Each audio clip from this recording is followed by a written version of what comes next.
সুপ্রিয় দর্শক মণ্ডলী, শুভ দুপুর। বাংলাদেশ ও দেশের বাইরে যে যে প্রান্ত থেকে এটিএন বাংলা দেখছেন সবাইকে সাদর আমন্ত্রণ জানাচ্ছি বাইটকে নিবেদিত সাইবার সিকিউরিটি বিষয়ক টক শো সাইবার টকে। সাথে আছি আমি ইঞ্জিনিয়ার গোলাম সরোয়ার। আপনারা জানেন প্রতি সপ্তাহে আমরা সাইবার নিরাপত্তা সম্পর্কিত ভিন্ন ভিন্ন বিষয় নিয়ে আলোচনা করে থাকি। তারই ধারাবাহিকতায় আজকে আমাদের আলোচনার বিষয় ডিজিটাল অ্যাসেট রক্ষায় আইএসও স্ট্যান্ডার্ডের ভূমিকা। তো আসলে এই বিষয়টি নিয়ে আলোচনা করবার জন্য এটিএন বাংলার স্টুডিওতে আমার সাথে আছেন Mohammad Faridul Islam, head of marketing, enterprise infosec consultant EIC, এবং আরও আছেন Mohammad Mamunur Rashid Anik, manager cyber security solution and services smart technologies limited. আপনাদের দুজনকেই আমন্ত্রণ জানাচ্ছি আজকে এই বিষয়টি নিয়ে আলোচনা করবার জন্য। আসলে একটা প্রতিষ্ঠানের সাইবার নিরাপত্তার জন্য একটা স্ট্যান্ডার্ড দরকার হয়। তো সেই ক্ষেত্রে আসলে ইন্টারন্যাশনাল স্ট্যান্ডার্ড কি আছে এবং এই আইএসওর ক্ষেত্রে, আইএসও সাইবার সিকিউরিটির ক্ষেত্রে আইএসওর ভূমিকা কেমন, বিষয়টি অনিক সাহেবকে আলোচনা করবার জন্য অনুরোধ করছি। ISO stand for International Organization for Standardization. জি। সো বেসিক্যালি আইএসও বিভিন্ন শিল্প দিক এবং বিভিন্ন টেকনোলজি বিষয়ে বিভিন্ন বেঞ্চমার্ক প্রোভাইড করে।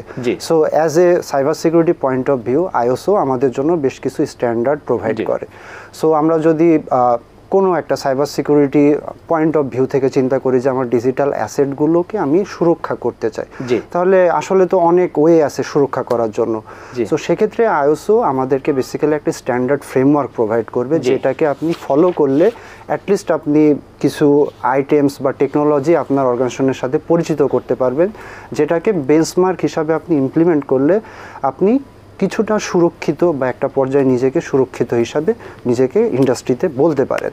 সো বেসিক্যালি এইভাবে ISO not only for cyber security, overall সকল শিল্প দিকের জন্য এই ধরনের বিভিন্ন স্ট্যান্ডার্ড প্রোভাইড করে। সেক্ষেত্রে যদি আমি একটু অ্যাড করি, আসলে 100% সিকিউর তো আসলে দেওয়া সম্ভব না। প্রত্যেকটা জায়গায় যতই আমি সিকিউরিটির কথা বলি, ওটার ব্যাকডোর বের করতেই পারে কেউ।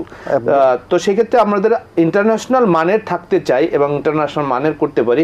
তো এই মানগুলোর জন্য আসলে ইন্টারন্যাশনাল তো বললাম, এখন আসলে কোন কোন সেক্টরে কি কি ধরনের আইএসও মান আছে, আইএসও স্ট্যান্ডার্ড আছে, ফরিদ সাহেব যদি আলোচনা করেন। আসলে দেখেন, আপনি যেটা বললেন যে আইএসও স্ট্যান্ডার্ড কিন্তু অনেকগুলা, বা যদি স্পেসিফিকভাবে আমি তথ্য প্রযুক্তির কথা বলি বা সাইবার সিকিউরিটির কথা বলি, সেটার সাথে অ্যালাইন করতে চাই আমরা, তাহলে সর্বপ্রথম আমি যেটা বলবো আইএসও 27001, যেটা মূলত তথ্য সুরক্ষার কাঠামো হিসেবে কাজ করে। এবং আপনি জানেন মনে হয় যে বাংলাদেশ ব্যাংক, মানে যারা সেন্ট্রাল ব্যাংক অফ বাংলাদেশ, তারা কিন্তু বিভিন্ন ফিনান্সিয়াল অর্গানাইজেশনগুলোকে এই 27001 বাংলাদেশ ব্যাংক হচ্ছে এই ফিনান্সিয়াল অর্গানাইজেশনগুলো regulatory body. Correct, regulatory body. তো তারা কিন্তু অলরেডি ম্যান্ডেট করেছে এবং এটা বেশ আগে থেকেই, এবং সেই অনুযায়ী বিভিন্ন ফিনান্সিয়াল অর্গানাইজেশনগুলো এই সার্টিফিকেশনটা তারা কিন্তু নিচ্ছে। আর তারপরে আমি আরেকটা সার্ভিসের কথা বলবো, যেটা আইএসও 27005, যেটা মূলত তথ্য সুরক্ষার ঝুঁকি ব্যবস্থাপনা কাঠামোর উপর কাজ করে। সো এটাও খুব ইম্পর্টেন্ট। তার মানে আমার রিস্কগুলো কিভাবে মেইনটেইন করব, আমার রিস্ক ম্যানেজমেন্টটা ইন্টারন্যাশনাল মানের আছে কিনা, সেটা কারেক্ট। তারপরে আরেকটা হচ্ছে আইএসও 22301, যেটা মেইনলি বিজনেস কন্টিনিউটি ম্যানেজমেন্ট। একটা বিজনেসের জন্য আপনার বিভিন্ন ধরনের ইন্টারাপ্ট আসতে পারে একটা অর্গানাইজেশনের জন্য। তো সেই সিচুয়েশনগুলোতে তারা এটাকে কিভাবে হ্যান্ডেল করবে, বিনা ইন্টারাপ্টে বিজনেসটা কিভাবে আগায় যাবে, সেটার জন্য এই প্রসেসটাকে কাজ করবে। আর আরেকটা আমি বলতে পারবো যে আইএসও 24762, যেটা যে কোনো দুর্যোগ পুনর্বাসনের জন্য অ্যাকচুয়ালি এটা কাজ করে, মানে আই মিন ডিজাস্টার রিকভারি, যে কোনো জনের ডিজাস্টার পরিস্থিতির মধ্যে অবস্থাটা কেমন আছে। কারেক্ট। তার মানে হচ্ছে আমরা যদি বলি, মানে এক কথায় যদি বলি, আমাদের সেক্টরগুলো হচ্ছে ইনফরমেশন সিকিউরিটির স্ট্যান্ডার্ড, তারপর হচ্ছে আমাদের রিস্ক ম্যানেজমেন্ট স্ট্যান্ডার্ড, তারপর যদি আমরা বলি বিজনেস কন্টিনিউশন বা বিজনেস কন্টিনিউটি স্ট্যান্ডার্ড, আরেকটা হচ্ছে আমাদের ডিজাস্টার রিকভারি স্ট্যান্ডার্ড। তো যদি আমরা এই সবগুলি ইন্টারন্যাশনাল মানের করতে পারি, তাহলে আসলে আমাদের প্রতিষ্ঠানগুলি, আমাদের ডাটাগুলি সুরক্ষিত থাকবে। এটা শুধু প্রাইভেট সেক্টরে বা ফাইন্যান্সিয়াল সেক্টরে নট দ্যাট, আমার মনে হচ্ছে যে গভর্নমেন্ট সেক্টরে সব জায়গায় হওয়া উচিত, কারণ হচ্ছে গভর্নমেন্ট আমাদের ডাটাগুলি সুরক্ষিত রাখে। এবং সেই ক্ষেত্রে ইনফরমেশন সিকিউরিটির মাধ্যমে আমরা এখন তথ্য প্রযুক্তির মাধ্যমে গভর্নমেন্টের সবগুলো পরিচালিত হচ্ছে। ধন্যবাদ ফরিদ সাহেব আপনাকে। আমরা এতক্ষণে যেটা বললাম, আলোচনা করলাম আসলে আইএসও স্ট্যান্ডার্ড নিয়ে, যেটা বলি আমরা information security standard ISO 27001।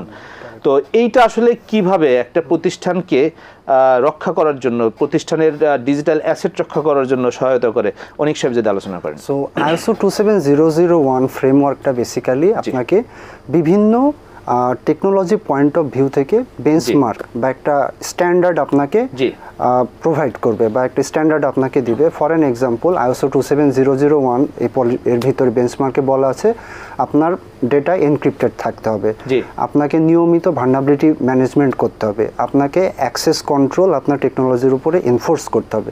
So these are the terms. So এই টার্মসগুলো যখন আপনি বা এই টেকনোলজি এই টার্মসের সাথে ম্যাচ করে যখন আপনি আপনার কোম্পানিতে এনফোর্স করবেন বা আপনার আইটি অ্যাসেট এনফোর্স করবেন, সো এই ওভারঅল টেকনোলজিটা আপনার তখন হচ্ছে সাইবার সুরক্ষায় আপনাকে হেল্প করবে মেইনলি। সো এই যে ISO 27001 এর এই ধরনের যে সকল টার্মস বা পলিসিগুলো আছে, এগুলো আস্তে আস্তে যখন আপনি আপনার টেকনোলজির উপর এনফোর্স করবেন, সো ডে বাই ডে আপনার সুরক্ষা আস্তে আস্তে ইমপ্রুভ হবে। তার মানে এইভাবে বেসিক্যালি 27001 কাজ করে। তার মানে সর্বোপরি আমার মূল লক্ষ্য হচ্ছে কিন্তু ডাটা সিকিউর করা। জি। তো ডাটা সিকিউর করতে গেলে তো আমাদের আইটি ইনফ্রাস্ট্রাকচার সিকিউরিটি, আপনি যেটা বললেন যে আসলে আইটি ইনফরমেশন সিস্টেমকে সিকিউর করার জন্য আসলে ISO 27001 বেসিক্যালি আমি একটা বিষয় যদি অ্যাড করি, ISO 27001 আপনাকে কনফিডেন্সিয়ালিটি, অ্যাভেলেবিলিটি এবং ডেটার ইন্টিগ্রিটি, যেটাকে বলে আমরা cyber security pillar of the cyber security, correct, CIA right. So এটা আপনাকে ফুল এনশিওর করে যেন আপনি তিনটা টার্মস আপনার অর্গানাইজেশন মিট করে। That's the main focus of 27001। সেক্ষেত্রে আমাদের নেটওয়ার্ক সিকিউরিটির পার্ট হতে পারে, অ্যাপ্লিকেশন সিকিউরিটির পার্ট হতে পারে, তারপরে ইনফ্রাস্ট্রাকচার পার্ট হতে পারে, ফায়ারওয়ালের পার্ট হতে পারে। তো that means to overall IT ইনফ্রাস্ট্রাকচারের, আমার বিজনেসের যত রকমের আইটি ইনফ্রাস্ট্রাকচার আছে, এটার সিকিউরিটি এনশিওর করার জন্য আসলে আমাদের 27001 এবং এটা পিপল, প্রসেস এবং টেকনোলজিকে একটা ফ্রেমওয়ার্কের ভিতরে সামগ্রিকভাবে উপস্থাপন করা হয়েছে যেন অর্গানাইজেশনের আমরা বিজনেস কন্টিনিউটি যেটা বলতেছিলেন, এটা যেন আরো লেন্দি হয়, এনশিওর করতে পারে। ধন্যবাদ আপনাকে। তো আমরা এরপরে যেটা বলছিলাম আসলে ISO 27005, এই 27005 এটা কি কাজে লাগে এবং আমাদের কি প্রয়োজনে হয়, ফরিদ সাহেব যদি আলোচনা করেন। আচ্ছা দেখেন, ISO 27005 যেটা আমি বলছিলাম যে তথ্য সুরক্ষার ঝুঁকি কাঠামোটা মেইনলি ইনশিওর করে। তো দেখেন, ঝুঁকি কখনো জিরো হবে না। আপনি কোনো আপনার অর্গানাইজেশনের ঝুঁকি কখনো জিরো করতে পারবেন না, বাট আপনি একটা নির্দিষ্ট লেভেল পর্যন্ত কমায় আনতে পারবেন। ধরেন আমি একটা এক্সাম্পল দিই, আপনার বাসায় আপনি লক করলেন, বাইরে যাবেন লক করছেন, আর আপনি লক করেননি। তো লক করা মানে হচ্ছে যে আপনার ঝুঁকিটা আপনি কিছুটা কমালেন, বাট আপনার যে চুরি হবে না এটা আপনি ইনশিওর করতে পারবেন, এটা গ্যারান্টি দিতে পারবেন না। বাট আপনি লক করলেন না, তার মানে আপনার কোনো প্রোটোকলই নাই, রাইট? তো প্রোটোকল না থাকলে যে চুরি হবে না তারও কিন্তু কোনো গ্যারান্টি নাই, কারণ চুরি হবে তারও কিন্তু কোনো গ্যারান্টি নাই, রাইট? তো এই জায়গা থেকে তো এই স্ট্যান্ডার্ডটা যদি আপনি প্রপারলি ইমপ্লিমেন্ট করতে পারেন, আপনার ঝুঁকি অনেকটা কমে আসবে, তো তথ্য সুরক্ষাটা আরো বেশি ভালো হবে। জি। তো আসলে রিস্কটা হচ্ছে কি, আমরা বলছি যে ইনফরমেশন সিকিউরিটি রিস্ক। তো আমাদের আসলে কি কি ধরনের রিস্ক হতে পারে ইনফরমেশন সিকিউরিটি? আমাদের হতে পারে আমাদের ইন্টারনাল থ্রেট হতে পারে, ইন্টারনাল এমপ্লয়ি দ্বারাও রিস্কের মধ্যে পড়তে পারি, ইন্টারনাল এক্সটার্নাল থেকে পড়তে পারি, হ্যাকারের মাধ্যমে পড়তে পারি, আবার ডাটা লস হওয়ার মাধ্যমে পড়তে পারি, ডাটা ব্রিচ হওয়ার মাধ্যমে পড়তে পারি, নেটওয়ার্ক কম্প্রোমাইজের মধ্যে পড়তে পারি। তো আসলে অনেকভাবেই কিন্তু আমরা পড়তে পারি। তো এইটা হচ্ছে যে আমাদের ISO 27005 যেটাকে বলা হয় আমাদের রিস্ক ম্যানেজমেন্ট করা শেখাবে। তার মানে আমি কতটুকু রিস্কে আছি, কোনটার জন্য কতটুকু রিস্ক, এই রিস্কটা কিভাবে মিটিগেট করা যায়, কমিয়ে আনা যায়, সেই বিষয়ে আসলে এই ফ্রেমওয়ার্কটাতে বলা থাকে। এবং ওইটা আমরা মেনটেন করলে আমরা বলতে পারবো যে আমরা মোটামুটি রিস্ক ফ্রির দিকে যাচ্ছে এবং আস্তে আস্তে রিস্ক ফ্রি হবে। এবং টোটালি ওইটা ফলো করলে হয়তো একটা অর্গানাইজেশনের রিস্কটা মানে একদমই কমে আসবে। পুরোপুরি দূর কখনো হবে না, কারণ রিস্ক থাকবেই। আপনি যত আপডেট হবেন, যারা হ্যাকার গ্রুপ থাকে তারাও কিন্তু আপডেট হচ্ছে ডে বাই ডে, তাই না? তারাও বসে নাই। বাট আপনাকে প্রসেস হয়তো আগাইতে হবে। আপনি কিছুই করলেন না তাহলে হবে না, আপনাকে প্রসেস আগাইতে হবে। এই ক্ষেত্রে আমাদের মানে আরো অনেক রকমের রিস্ক হতে পারে, যেমন এপিআই এর ক্ষেত্রে একটা বড় ধরনের রিস্ক তৈরি হয়। আমি কারোর থেকে এপিআই দিয়েছি, আবার কারোর থেকে এপিআই নিয়েছি, তো এই দুইটা কমিউনিকেশনের ক্ষেত্রে হতে পারে, ডাটা ট্রান্সফারিং এর ক্ষেত্রে হতে পারে, মেইলিং এর ক্ষেত্রে হতে পারে। তো এই যে রিস্ক গুলো কোথায় কোথায় আছে সেগুলি আইডেন্টিফাই করে কি স্ট্যান্ডার্ড হলে এই রিস্কটা থাকবে না, সেটাই মেনটেন করে আসলে এই 27005। দ্যাট মিনস আমাদের ফাইন্যান্সিয়াল তো বডি, স্বাস্থ্য সুরক্ষার ক্ষেত্রে, আমাদের জাতীয় তথ্য নিরাপত্তার ক্ষেত্রে, আমাদের ব্যক্তিগত তথ্য নিরাপত্তার ক্ষেত্রে এই স্ট্যান্ডার্ডটা হওয়া আসলে খুব জরুরি। ধন্যবাদ আপনাকে। সুপ্রিয় দর্শক মণ্ডলী, আপনারা উপভোগ করছেন বাইট কেয়ার নিবেদিত সাইবার সিকিউরিটি বিষয়ক টক শো সাইবার টক। আমরা নিয়ে নিচ্ছি ছোট্ট একটি বিরতি। বিরতির পরে আবারও আলোচনায় ফিরবো, আশা করি সঙ্গেই থাকবেন। তো আমাদের আরেকটা স্ট্যান্ডার্ড আছে যেটাকে বলা হয় ISO 22301। এই 22301 এই স্ট্যান্ডার্ডটা কি এবং এটা কোম্পানি একটা প্রতিষ্ঠানের জন্য কি প্রয়োজন এবং এটা কেন দরকার, বিষয়টা নিয়ে অনেক সাহেবরা আলোচনা করার জন্য অনুরোধ করছি। বেসিক্যালি এটা বিজনেস কন্টিনিউটি প্রসেস ম্যানেজমেন্টের সাথে রিলেটেড। সো আমরা এর আগেও আলোচনা করেছি, বিজনেস কন্টিনিউটি মিন্স আপনার বিজনেসটা কোনো একটা দুর্ঘটনাজনিত, সেটা সাইবার অ্যাটাক হতে পারে, প্রাকৃতিক কারণে হতে পারে, ইন্টারনাল আপনার আইটি অ্যাসেটের কোনো একটা ম্যাল ফাংশনিংয়ের কারণেও হতে পারে। সো এই যে যে সকল ক্রাইসিস মোমেন্টগুলো, এই ধরনের ক্রাইসিস মোমেন্টেও আসলে আপনি কিভাবে সঠিক পদক্ষেপ নিয়েও আপনি আপনার সার্ভিসটা রান করাতে পারবেন। সো বেসিক্যালি স্ট্যান্ডার্ডটা আপনাকে এই পয়েন্ট অফ ভিউ থেকে আপনাকে বেশ কিছু পলিসি এনফোর্স করাবে। সো কীরকম হতে পারে, ফর অ্যান এক্সাম্পল, আপনার এখানে একটা র্যানসমওয়্যার অ্যাটাক হয়েছে, কোনো কারণে আপনার একটা সার্ভার এনক্রিপ্টেড হয়ে গেছে। সো আপনি এই এনক্রিপ্টেড হওয়া সার্ভার তো আপনি ইউজ করতে পারছেন, so you need a backup, correct, or you have to restore it. সো এই পলিসিটা আপনাকে এই ফুল প্রসেসের ভিতরে নিয়ে যাবে যে আপনার ক্রিটিক্যাল যে সকল অ্যাসেটগুলো আছে সেগুলো যেন আপনি সঠিকভাবে ব্যাকআপ নেন এবং সেটা যেন সঠিকভাবে আপনি আবার রিস্টোর করাতে পারবেন। It's related to cyber security. তার মানে আমাদের ব্যাকআপ পলিসি এবং রেজিস্টার পলিসি ঠিক আছে কিনা এটা আপনার একটা এনশিওর করবে, বা আপনি এটা তো একটা কন্টিনিউয়াস প্রসেস আইওএস এর প্রত্যেকটা বিষয়। সো দেখা যাচ্ছে আপনি ইয়ার ফার্স্টে আপনি প্রসেস শুরু করলেন, ইয়ার ইন্ডে যেতে যেতে আপনি একটা ফেমাস বা এর সাথে কোরিলেটেড হয়ে গেল, আপনি ইউজ টু হয়ে গেলেন। সো নেক্সট ইয়ারে যে দেখবেন আপনার জার্নিটা আরো ইজি হবে এবং আপনি নিজেকে সেফ মনে করবেন। আবার আরেকটা পয়েন্ট অফ ভিউ থেকে যদি আমরা ভাবি যে ফর অ্যান এক্সাম্পল আমার পাওয়ার ডাউন হয়ে গেছে, ইলেকট্রিসিটি ডাউন, এই মুহূর্তে ক্রিটিক্যাল মোমেন্টে আমার তো সার্ভিস আপ রাখতে হবে। যদি আমি ক্রিটিক্যাল ব্যাংকিং ইন্ডাস্ট্রি থিঙ্ক করি তাহলে তো আমার 1 সেকেন্ডও ডাউন টাইম থাকা যাবে না। সো এই যে ক্রিটিক্যাল যে সকল ইস্যুস বা যেগুলো ডিজাস্টার হতে পারে, এই ধরনের ইস্যুসগুলো আমি কিভাবে মোকাবেলা করতে পারি, কত শর্ট টাইমে আমি রেসপন্স করতে পারি, বেসিক্যালি এই পলিসিটা আমাদেরকে এই ধরনের তথ্য প্রযুক্তিগত টেকনোলজির সাথে আমাদেরকে মিট আপ করাবে। So that's the main focus of this one. তার মানে আমার কাস্টমার সাপোর্ট এবং পাবলিক সাপোর্টের জন্য আমাদের এই প্রতিষ্ঠানের কার্যক্রমগুলো কন্টিনিউ রাখার জন্য যে প্রসেসগুলো আছে সেগুলি এনশিওর করবে এর মাধ্যমে। ধন্যবাদ আপনাকে। এরপরে যদি এক্ষেত্রে আমরা আরেকটু বলি ISO 27017, এইটা দিয়ে আসলে আমাদের প্রতিষ্ঠানের কোন প্রয়োজনে দরকার হবে মিস্টার ফরিদ সাহেব যদি আলোচনা করেন। দেখেন, এখন ডে বাই ডে টেকনোলজি বাড়তেছে। তো আমরা আজ থেকে কয়েক বছর আগেও যেটা চিন্তা করতে পারি নাই, এখন সেটা করতে পারতেছি। তো এখন সবাই তাদের ডেটাগুলো কিন্তু ক্লাউডে রাখতেছে, রাইট? এবং ক্লাউডে কেন রাখতেছে? তাদের হ্যাসেলটাকে কমানোর জন্য, তাদের মানে কস্ট মিনিমাইজ করার জন্য, হ্যাসেল কমানোর জন্য। এখন যখন কেউ ক্লাউডে ডাটা রাখতেছে তার প্রধান কনসার্ন থাকে যে আসলে ক্লাউডে যে ডাটা রাখতেছে এটা সিকিউর কিনা। তো এই জায়গা থেকে বিশেষ করে যারা ক্লাউড সার্ভিস প্রোভাইডার, আপনি যদি আমি এক্সাম্পল দেই, ধরেন ওয়ার্ল্ড যারা এই ধরনের ক্লাউড সার্ভিস নিয়ে কাজ করে, যেমন গুগল, ওয়াজুর, তারপরে মাইক্রোসফট, ইভেন বাংলাদেশেও কিন্তু বেশ কিছু ক্লাউড সার্ভিস প্রোভাইডার আছে। তো তাদের এই ক্লাউডে কিন্তু অনেকে ডাটা রাখতেছে, বিভিন্ন ফিনান্সিয়াল অর্গানাইজেশন থেকে শুরু করে অনেকে ডাটা রাখতেছে। তো এটা সুরক্ষার জন্য কিন্তু যে কোনো একটা স্টেপ নিতে হবে, যে প্রপারলি ইনক্রিপ্টেড আছে কিনা ডেটাগুলো, বা আরও যত সিকিউরিটি মেজারমেন্ট আছে সেগুলো আছে কিনা। তো এটার জন্য এই ISO 27017টা মূলত হচ্ছে ইমপ্লিমেন্ট করা হয়, যাতে করে ক্লাউডের ডেটাগুলো সুরক্ষা থাকে এবং প্রপারলি সিকিউর থাকে। জি, আসলে এটা হচ্ছে ক্লাউড সিকিউরিটির স্ট্যান্ডার্ড।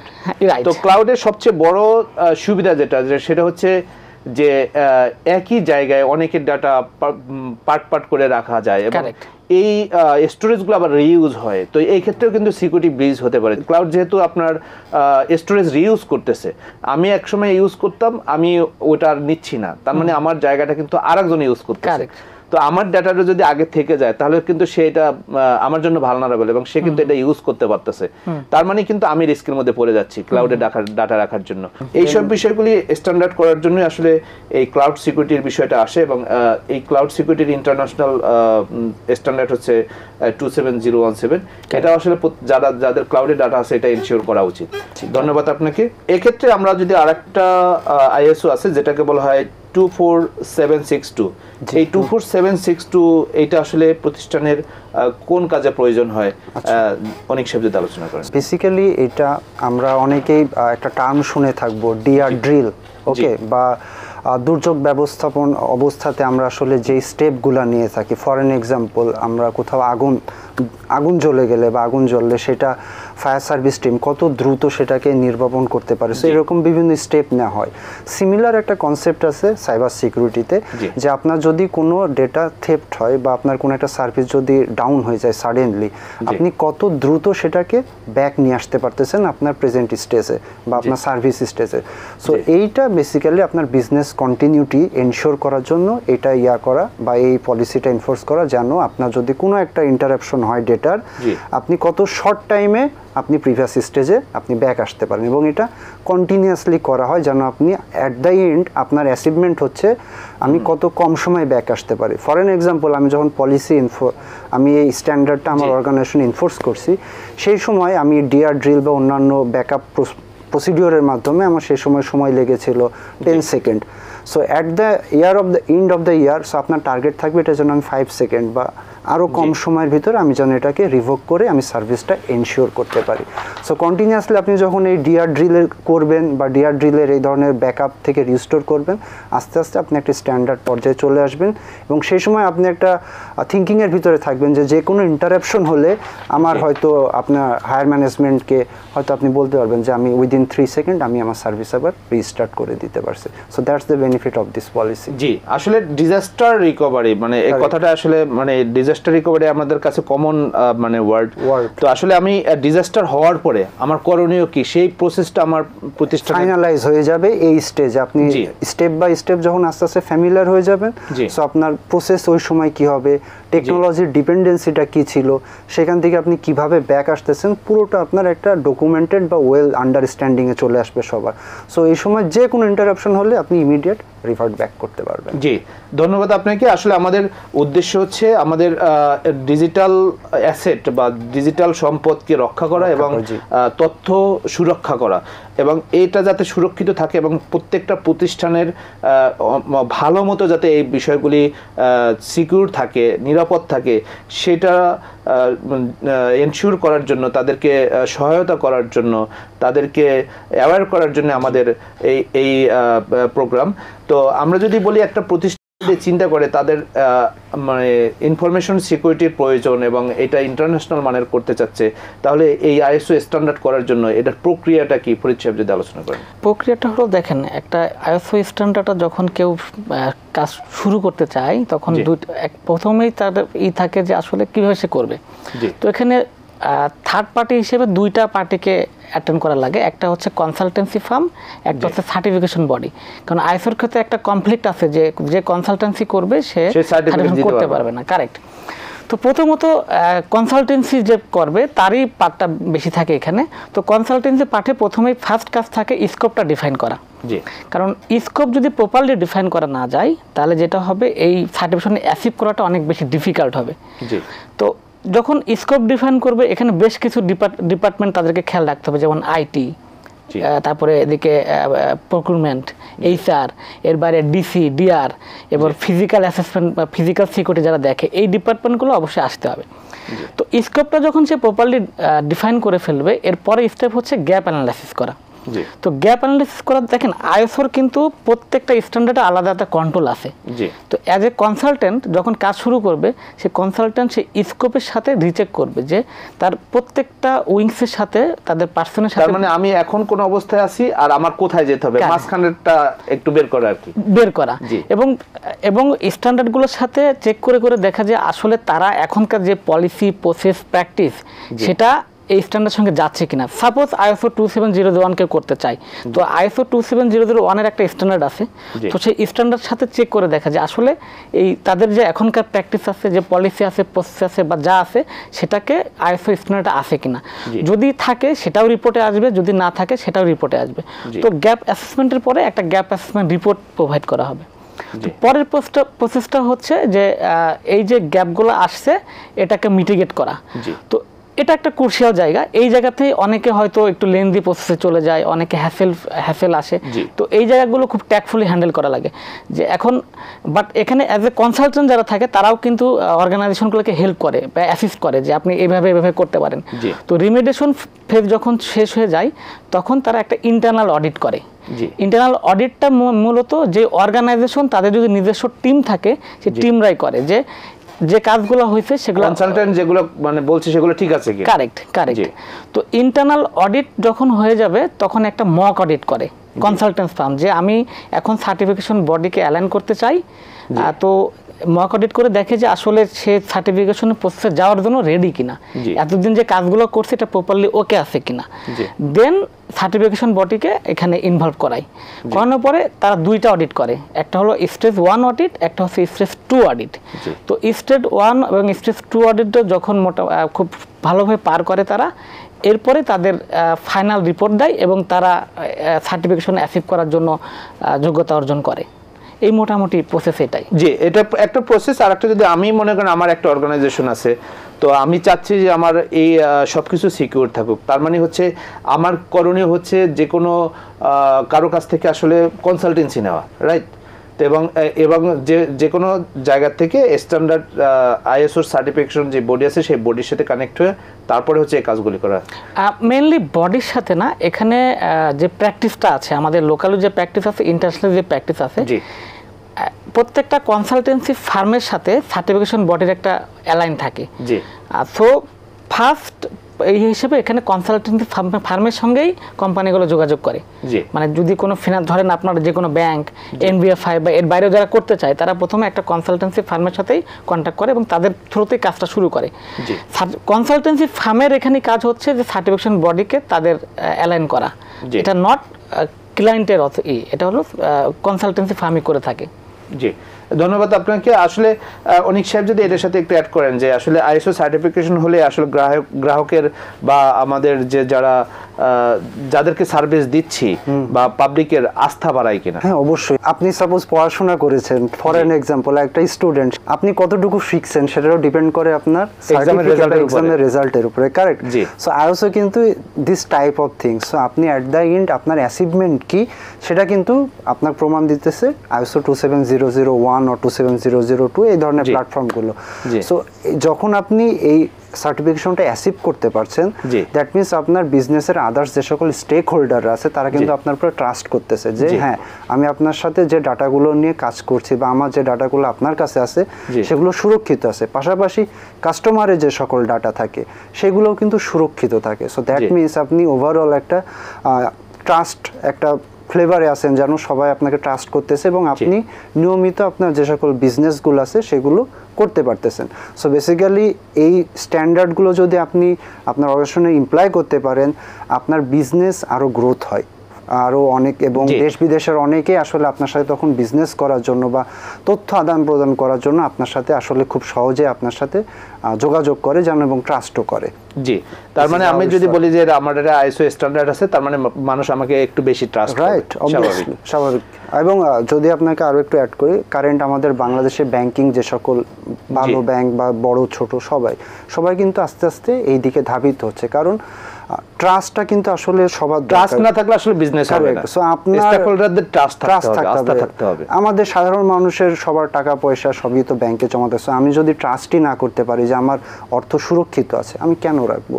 কোশ্চেন আছে, এবং এই কোশ্চেনের আনসার এই ধরনের পলিসিগুলোই কিন্তু আপনাকে দিচ্ছে 27001 or 2, যে হ্যাঁ আমি এই একটা সার্টিফিকেট আমি ধারণ করছি, আপনি আমাকে ট্রাস্ট করতে পারেন। That's the way how it's work. জি, ধন্যবাদ। আসলে আইএসও করার উদ্দেশ্য হচ্ছে পাবলিক ট্রাস্ট বাড়ানো এবং সিকিউর থাকা। আপনাদের দুজনকে ধন্যবাদ আজকের এই গুরুত্বপূর্ণ বিষয়টি নিয়ে আলোচনা করবার জন্য। সুপ্রিয় দর্শক মণ্ডলী, আপনারা এতক্ষণ দেখলেন বাইট কেয়ার নিবেদিত সাইবার সিকিউরিটি বিষয়ক টক শো সাইবার টক। আজকে আমাদের আলোচনার বিষয় ছিল ডিজিটাল সম্পদ রক্ষায় আইএসও স্ট্যান্ডার্ডের ভূমিকা। তো আসলে আমাদের প্রতিষ্ঠানকে যদি স্ট্যান্ডার্ড রাখতে চাই এবং হচ্ছে আমাদের ইনফরমেশনগুলি এবং তথ্যগুলি ডাটাগুলিকে যদি সুরক্ষিত রাখতে চাই, সেক্ষেত্রে আমাদের আইটি ইনফ্রাস্ট্রাকচারকে সুরক্ষিত রাখতে হবে এবং এটা হচ্ছে ইন্টারন্যাশনাল মানের করা উচিত, যাতে মানুষের ট্রাস্ট বাড়ে, হোল্ডারদের আস্থা বাড়ে, গ্রাহকদের আস্থা বাড়ে। তাহলে আসলে আমাদের বিজনেসটা কন্টিনিউশন হবে এবং আমরা লং টাইম সাস্টেন করতে পারবো, আমাদের ডাটা ব্রিজ হবে না। তো সুতরাং প্রত্যেকটা প্রতিষ্ঠানের উচিত এই ইন্টারন্যাশনাল স্ট্যান্ডার্ডের মতো সুরক্ষিত রাখা। তো সবাই সুরক্ষিত থাকবেন সেই প্রত্যাশায় আজ এ পর্যন্তই। আবার দেখা হবে আগামী সপ্তাহে, আগামী শনিবার দুপুর 12টা 5 মিনিটে। সে পর্যন্ত সবাই ভালো থাকুন, সুস্থ থাকুন, সুরক্ষিত থাকুন। আল্লাহ হাফেজ।